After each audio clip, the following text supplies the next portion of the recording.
Let's talk about The Last of Us. I'm a huge fan of The Last of Us series, and now that the live action is making it popular again, I have an excuse to make videos on it. But I don't make videos on shows that are mid-season because I like to have the complete product before I give my thoughts and opinions on stuff. So instead, we're going to talk about what I think the games did right/wrong and discuss what the show could do to make those things better. So as for the beginning of the game, I believe the show should just adapt this bar for bar. There's no real reason to change Joel's backstory because it already defines his character pretty well.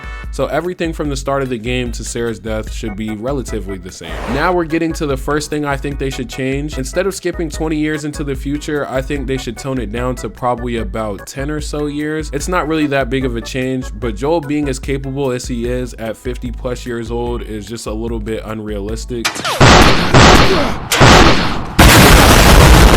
So changing it would make the story a bit more believable and wouldn't cause any conflicts with the idea of bloaters and clickers existing, because 10 years is more than believable for the infection to have progressed that far. The Boston QZ portion of the game should also remain relatively the same. I mean, they'll probably speed through most of the action since that was just for gameplay, which is fine. Hell, they can even scrap the whole Robert thing entirely, but as long as they segue Ellie and Marlene into the story well, what happens isn't really that important for real. Everything between escaping the QZ and Tess's death should be the same too, except I think the show should give Tess's death a bit more attention because she didn't really get that crazy of a death in the game. They killed her off screen and then Joel kind of just like leaves her. So giving her maybe a cool little like action sequence or something would be really good for her character, because I think Tess is one of the better characters in the game and they didn't really do her too much justice. Bill's portion of the game is probably should just stay the same too.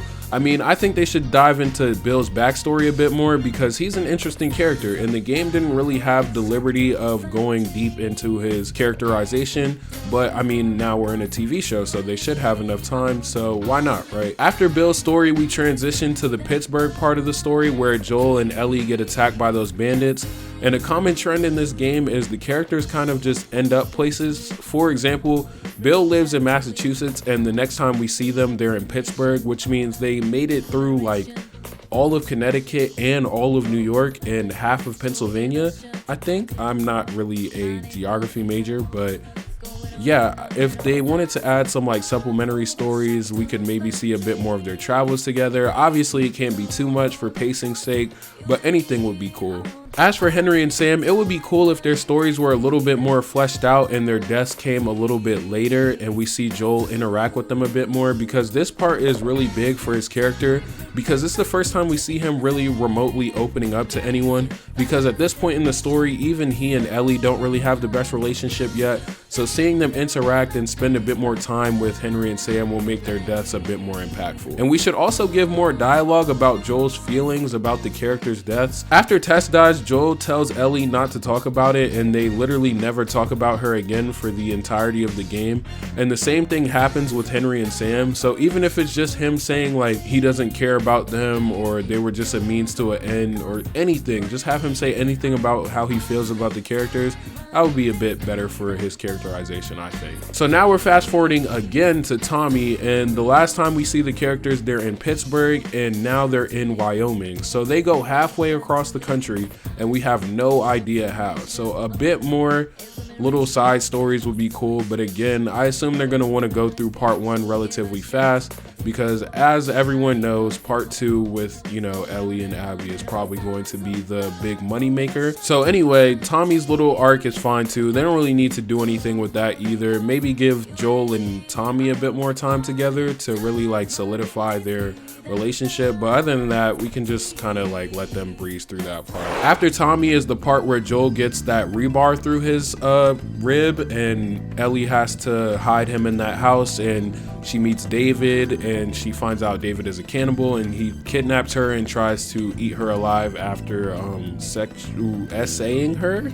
Ooh, shit, I don't know if I can say that on YouTube, but they need to do this part justice. This is easily my favorite part of the first game, and it really solidifies Joel and Ellie's relationship, and it's also really cool. So You guys better not fuck it up. After David's portion of the story though, the game really shifts into like the end game, but this is the most important part and where I think part 1 fails at setting up part 2 for success. So one of the main points of Last of Us parts 1 and 2 is that nobody is really a good guy and there are no heroes or villains and everyone's just trying to survive. But they do a bad job of pulling the player in both directions because Joel doesn't really do anything wrong the entire game outside of killing a few Fedra soldiers here and there in the QZ, but everyone else that I can remember him killing was either actively trying to kill him or actively trying to kill Ellie. That is until the hospital portion at the end of the game. And in regards to the hospital, if we're being real, in order to make a vaccine for a fungal infection like the Fireflies were trying to do, you would need to make a scientific breakthrough that still isn't possible to this day with all of our cutting edge technology, let alone in that rundown hospital they were in. Not only that, but there was no conceivable way for the Fireflies to publicly mass distribute and mass produce a vaccine to the people in the QZs. And even if it did work, what would that do for humanity? Society was already beyond saving, and the whole game they talk about the cure as if it's the key to bringing society back. But in reality, it would have saved a few thousand unlucky souls who got bit, assuming that whatever bit them didn't just tear them to pieces like they usually do anyway. But even though I agree with it, I feel like this take is kind of boring because it undermines the whole driving force of the first game, which is the importance of the cure as well as the importance of Joel's decision to choose Ellie over the cure. So let's just say that in a perfect world, Abby's dad was actually able to reverse engineer a cure and distribute it despite all the boundaries and whatnot. Now the situation has become a lot more morally gray, but only after ignoring the game's pre-established like lore and narratives. So what they should do is make an actual morally gray situation that will then pull the viewer in either direction while remaining within the boundaries of the storytelling. For example, Kratos killing Baldur in God of War 2018. Nobody really complains about Freya's character or hates on her for trying to get revenge on Kratos because God of War does a good job of creating a situation where both characters are easily justified, and I think Last of Us just doesn't really do this well. And I've been seeing the take that it doesn't really matter who is more right or wrong, it's just a matter of who tells the story, and if we had met Abby first, everyone would love her. And while I see where they're coming from, this perspective is still kind of wrong because if the story was told through David's perspective, David being the dude who was like eating people and trying to, you know, essay a 14-year-old girl, I guarantee you there would not be this much discourse over who was really the villain. In order for a perspective change to sway someone's viewpoint, there has to be some sort of moral equality, or else everyone will just side with whoever's justified. An example of this is Thanos from Avengers. In Infinity War, they spent a large amount of time portraying the story through his viewpoint, and let's be honest, you can't tell me some of what he was saying didn't have you thinking, well, damn, maybe this nigga's not that crazy. But at the same time, he was trying to literally murder half of the universal population. So it didn't really matter that they tried to change the perspective. The vast majority of people still sided with the Avengers because they had the moral high ground. So the way I see it, they have 3 ways they can remedy this.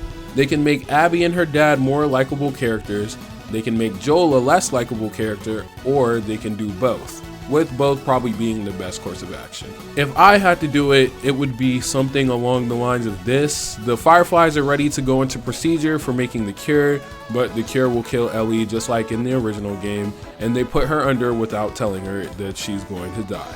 Abby's dad says that he doesn't want to go through with it and that they should explore other options, but Marlene says that he should go on with it, and if he tries to warn Joel, then she'll kill Abby. Then keep everything the same after that. Joel goes through, kills all the Fireflies, but when it's time for Abby's dad to die, give them a bit more dialogue and maybe have him mention that they have his daughter and he can't let him take Ellie, but Joel kills him anyway because it's like, you know, it becomes a battle of like Abby wants to kill Joel's daughter to save his daughter and Joel wants to kill Abby's dad to save his daughter. So it's more like a back and forth moral tug of war type of thing. And again, this is just me spitballing. Obviously I'm not a fucking story writer, but you know, something along the lines of this, just something that would make the viewer be able to sympathize with Abby more because the game doesn't really do a very good job of doing that. Then keep everything the same after that.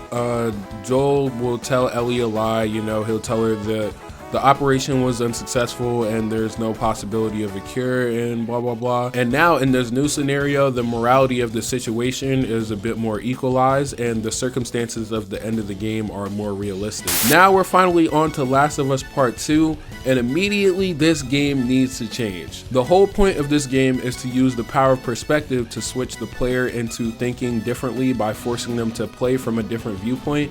And I think it's a great idea on paper, but it's done in a rather strange way. The cutscenes revealing the backstories from the characters felt a bit out of order, especially in Abby's case because she kills Joel before we get her tragic backstory, so it makes it hard for the player to sympathize since most people were already dead set on hating her. So instead, we should have her backstory with her dad when she was young early on, or even have her be a pre-established character in the first part to help the viewer sympathize with her and her dad a bit more. And her dad will be a more likable character in general because people won't hate him as much for trying to kill Ellie because they'll understand that, you know, he was trying to protect his own daughter as well. So now it's a bit more, you know, whose side are you going to pick and who's, you know, who do you like more, instead of just like all this like moral gymnastics and whatnot. But after that, we can go into the whole Abby revenge plot thing with her killing Joel and Jackson. All of that can really stay the same. Now when it comes to the Seattle section, I think that the show should switch between Ellie and Abby's perspective more frequently. I see why they didn't do it in the game because the two characters have fairly different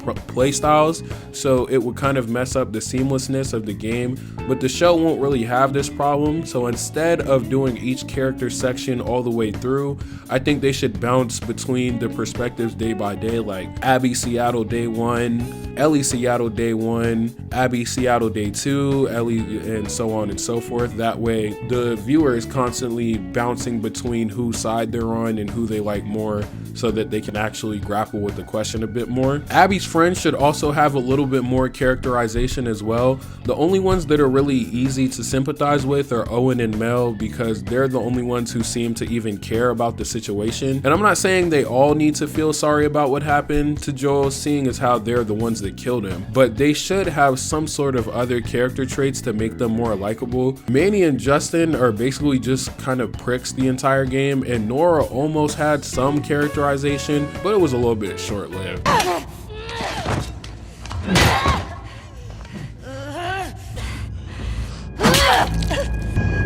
After the stories link up and Ellie and Dina and Abby and Lev have their confrontation, the show can stay more or less true to the game. I don't really think there's anything wrong with the game's final act in Santa Barbara. The setting's cool, the circumstances make sense, and the ending isn't what most people wanted, but I think that's what makes the ending great in my opinion. But yeah, I think that's just about everything I had to say on the topic. When the show finishes its final episode, I'll make a video discussing my thoughts on it. But if you like this video, leave a comment, subscribe, and I will see you all in the next video. Peace. Let's talk about Dragon Ball Z.